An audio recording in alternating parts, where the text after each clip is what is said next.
हम बात करें तो बिहार में लगातार ये बढ़ता वोटिंग का प्रतिशत आखिर किस तरफ इशारा करता है, क्योंकि सन 2010 में वोटिंग का प्रतिशत था पहले चरण में 52.1, उसके बाद सन 2015 में हुआ 55.9, सन 2020 के चुनाव में हुआ ये 56.1, तो इस बार के चुनाव में महज केवल 3 बजे तक 53.77, यानी कि आप अंदाजा लगाइए कितनी भारी संख्या में वोटर इस बार घरों से अपने बाहर निकलकर कतारों में खड़े हैं। बढ़ता ये वोटिंग का प्रतिशत आखिर बिहार के भविष्य में किस तरफ इशारा करता है, ये भी अब लोगों के जहन में है, क्योंकि कई लोग देखिए छठ महापर्व पर घरों की तरफ आए थे। ऐसे में ये भी कहा जा रहा है कि लोग अपने मत का इस्तेमाल करने के लिए आ रहे हैं, लेकिन जब वोटिंग का प्रतिशत बढ़ा है तब आपने देखा होगा कि एनडीए ने जादू किया है। लेकिन इस बार क्या ये बढ़ता वोटिंग प्रतिशत किसी और तरफ इशारा तो नहीं कर रहा है? यही जानने के लिए देखिए तमाम लोग भी लगे हुए कतारों में। इस बार क्या लग रहा है कि बदलाव होगा प्रदेश में? क्या कुछ मुद्दे आपके जहन में जब आप पहुंचेंगे वोट डालने के लिए? सरकार बदलाव होना चाहिए। तेजस्वी के हम लोग वोट दे रहे हैं। अच्छा, खुलेआम। कोई बात नहीं, खुलेआम आप दे रहे हैं तो आप चौड़े में आप बोल रहे हैं, लेकिन क्या आप लोग चाहते हैं प्रदेश में क्या बदलाव हो? जो भी सरकार है क्या करे? हाँ, बदलाव मतलब हम सबको रोजगार मिलना चाहिए। तो आप भी कहीं बाहर रह के आप कमाते हैं? नहीं, गांव में रहते, पटना रहते हैं कुछ। अच्छा, हाँ।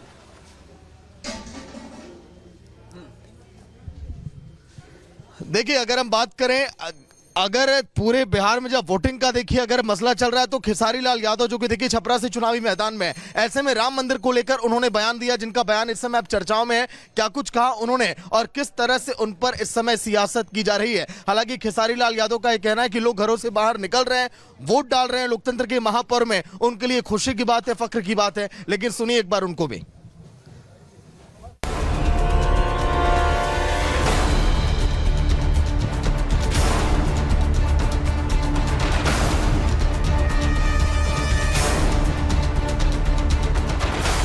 भोजपुरी एक्टर और सिंगर खेसारी लाल यादव आरजेडी के हरे रंग में ऐसे रंगे हैं कि बीजेपी का विरोध करते करते खेसारी अयोध्या में बने राम मंदिर के विरोध में उतर आए हैं। अभी 2 रोज पहले ही उन्होंने राम मंदिर के विरोध में बयान देकर मंदिर के औचित्य पर सवाल खड़ा कर दिया था, जिस पर पलटवार करते हुए बीजेपी नेता दिनेश लाल यादव निरहुआ ने उन्हें यदमुल्ला करार दे दिया। लेकिन उस विवाद के शोले ठंडे भी नहीं पड़े कि खेसारी लाल यादव ने फिर राम मंदिर पर सवाल उठा दिया। आस्था है तो क्या राम मंदिर में पढ़ के मैं क्या मास्टर बन जाऊंगा? राम मंदिर पढ़ के क्या मैं प्रोफेसर बन जाऊंगा कि मैं अफसर बन जाऊंगा? नहीं, वो आस्था है, वो अलग विषय है। लेकिन शिक्षा से इंसान देश चला सकता है, शिक्षा जरूरी है, मैं यही बोलता हूँ। आपकी हिम्मत कैसे हो गई ये बोलने की कि राम मंदिर के जगह पे हॉस्पिटल बनना चाहिए था? 500 साल जिस मंदिर के लिए हिंदू लड़ते रहे, अपने जान की बाजी लगाए, कुर्बानी दिए, और कोर्ट के आदेश आने के बाद जब वहाँ भव्य राम मंदिर बना है तो आप बकवास करते हैं कि वहाँ मंदिर के जगह हॉस्पिटल बनना चाहिए। तो ऐसे आदमी को यदमुल्ला ही कहा जा सकता है, अब ये यादव नहीं हो सकता। छपरा में अपने बूथ पर वोट डालने के बाद मीडिया से बात करते हुए खेसारी ने सिर्फ एक बार फिर राम मंदिर पर सवाल ही नहीं उठाया, बल्कि उन्होंने कहा कि वो मंदिर पर इससे पहले भी दिए गए अपने बयान पर कायम हैं। अब राम मंदिर बनाओ, जो भी बनाना है, मस्जिद बनाओ, सब बनाओ, बट शिक्षा के लिए भी, हमारे बच्चों के भविष्य के लिए भी काम करो ना। हमारे लिए रोजी रोजगार भी तो दो। मैं उसके लिए ट्रंप को वोट करेंगे हम? नहीं ना, हम तो आपको ही किए हैं। तो ये चलती रहेगी। बयान पे कायम है? बिल्कुल कायम हूँ मैं। मैं ये नहीं कह रहा हूँ कि मत बनाओ, मैं कह रहा हूँ राम मंदिर बनाओ, लेकिन बेहतर यूनिवर्सिटी भी दो हमारे बच्चों के भविष्य के लिए। हैरानी यह है कि आरजेडी का झंडा थामने के बाद अपने सनातन विरोधी बयानों को लेकर खेसारी लगातार निशाने पर हैं। बावजूद इसके चुनावी भेड़चाल में बीजेपी का विरोध करते करते भोजपुरी स्टार को ये जरा सा भी एहसास नहीं है कि उन्होंने सनातन के खिलाफ लक्ष्मण रेखा पार कर दी है। अब मैं उस सब हल्की बात का जवाब नहीं दूंगा। आज राम मंदिर बन गया। 22 करोड़ लोगों ने इस साल राम मंदिर को प्रणाम किया है। इससे अधिक और क्या बोलूं? आप और हम भी शामिल। बिल्कुल, मैं तो रामलला का वकील भी था उस मामले में।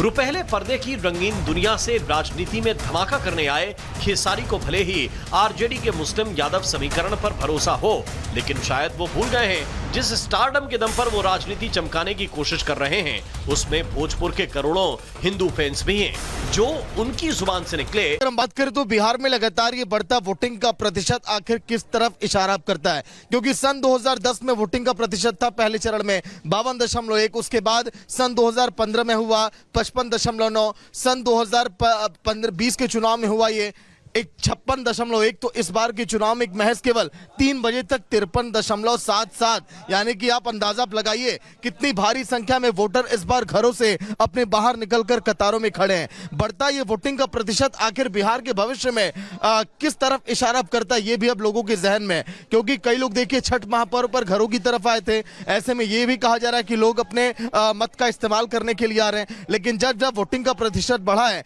तब आपने देखा होगा कि एनडीए ने जादू किया है। लेकिन इस बार क्या ये बढ़ता वोटिंग प्रतिशत किसी और तरफ इशारा तो नहीं कर रहा है? यही जानने के लिए देखिए तमाम लोग भी लगे हुए कतारों में। इस बार क्या लग रहा है कि बदलाव होगा प्रदेश में? क्या कुछ मुद्दे आपके जहन में जब आप पहुंचेंगे वोट डालने के लिए?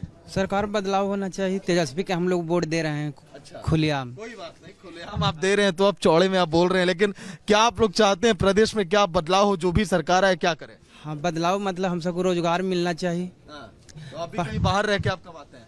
नहीं, गांव में रहते, पटना। कुछ अच्छा। हाँ।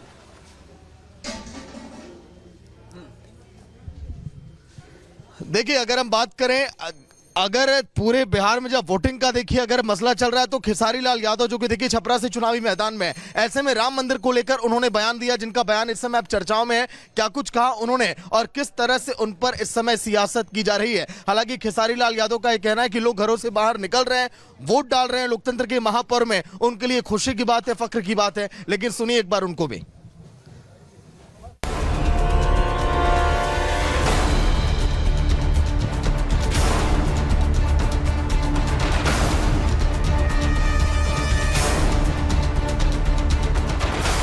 भोजपुरी एक्टर और सिंगर खेसारी लाल यादव आरजेडी के हरे रंग में ऐसे रंगे हैं कि बीजेपी का विरोध करते करते खेसारी अयोध्या में बने राम मंदिर के विरोध में उतर आए हैं।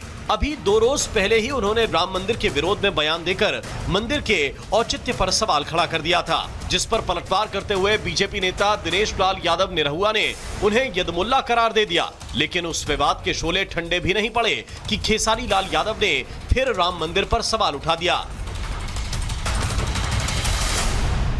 आस्था है तो क्या राम मंदिर में पढ़ के मैं क्या मास्टर बन जाऊंगा? राम मंदिर पढ़ के क्या मैं प्रोफेसर बन जाऊंगा कि मैं अफसर बन जाऊंगा? नहीं, वो आस्था है, वो अलग विषय है। लेकिन शिक्षा से इंसान देश चला सकता है, शिक्षा जरूरी है, मैं यही बोलता हूँ। आपकी हिम्मत कैसे हो गई ये बोलने की कि राम मंदिर के जगह पे हॉस्पिटल बनना चाहिए था?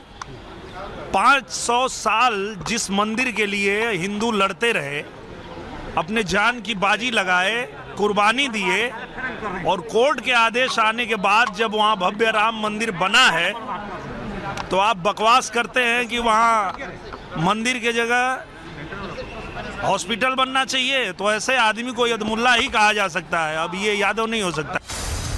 छपरा में अपने बूथ पर वोट डालने के बाद मीडिया से बात करते हुए खेसारी ने सिर्फ एक बार फिर राम मंदिर पर सवाल ही नहीं उठाया, बल्कि उन्होंने कहा कि वो मंदिर पर इससे पहले भी दिए गए अपने बयान पर कायम हैं। अब राम मंदिर बनाओ, जो भी बनाना है, मस्जिद बनाओ, सब बनाओ, बट शिक्षा के लिए भी, हमारे बच्चों के भविष्य के लिए भी काम करो ना। हमारे लिए रोजी रोजगार भी तो दो। मैं उसके लिए ट्रंप को वोट करेंगे हम? नहीं ना, हम तो आपको ही किए हैं। तो ये चलती रहेगी। बयान पे कायम है? बिल्कुल कायम हूँ मैं। मैं ये नहीं कह रहा हूँ कि मत बनाओ, मैं कह रहा हूँ राम मंदिर बनाओ, लेकिन बेहतर यूनिवर्सिटी भी दो हमारे बच्चों के भविष्य के लिए। हैरानी यह है कि आरजेडी का झंडा थामने के बाद अपने सनातन विरोधी बयानों को लेकर खेसारी लगातार निशाने पर हैं। बावजूद इसके चुनावी भेड़चाल में बीजेपी का विरोध करते करते भोजपुरी स्टार को ये जरा सा भी एहसास नहीं है कि उन्होंने सनातन के खिलाफ लक्ष्मण रेखा पार कर दी है। अब मैं उस सब हल्की बात का जवाब नहीं दूंगा। आज राम मंदिर बन गया। 22 करोड़ लोगों ने इस साल राम मंदिर को प्रणाम किया है। इससे अधिक और क्या बोलूं? आप और हम भी शामिल। बिल्कुल, मैं तो रामलला का वकील भी था उस मामले में। रुपहले पर्दे की रंगीन दुनिया से राजनीति में धमाका करने आए खेसारी को भले ही आरजेडी के मुस्लिम यादव समीकरण पर भरोसा हो, लेकिन शायद वो भूल गए हैं जिस स्टारडम के दम पर वो राजनीति चमकाने की कोशिश कर रहे हैं, उसमें भोजपुर के करोड़ों हिंदू फैंस भी हैं, जो उनकी जुबान से निकले